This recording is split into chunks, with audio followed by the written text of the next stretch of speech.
ይሄንም ትግራይን ያዳክማል ከነሱ ጋር ሆኖ አማራ ይዳከማል ኤርትራ ይዳከማል ከዛ በአዲስ ጉልበት እነ ሽመልስ ልዩ ኃይል ብሎ የሰበሰቡት አለ እሱን ደግሞ ይዞ ታንክ ያንጋጋ አስመራ ይገባል ቀይ ባህር ድንበራቸው ነው ይላል ከዛ የኢትዮጵያን ታላቅነት የመለሰ ተብሎ በአማርኛ ይዘፈንለታል በርካታ እንደዚህ ሰው ገለህ መጨረሻ ይዘፈንልሃል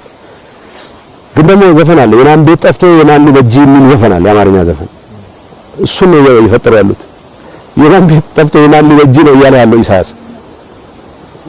ያውረ መራብ አረጋለሁ ዘፈንን ነው እየደገመ ያለው ኢሳያስ ለማንኛውም እነዚህ ሰዎች ለፍርድ መቅረብ አለባቸው አሁንም ቀጥፎ አንታቶ ምርጫ ካይራል ነው ያለ ነው እንደዚህ አይነት ቀላጅ በታሪክ በኔድሜ አያለሁ ያስባላል እንደዚህ አይነት በጣም አግሊ ቀላጅ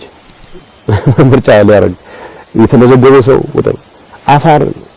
እና ሶማሌ እሱ በፈጠራቸው ጋሻ ጃግሬዎች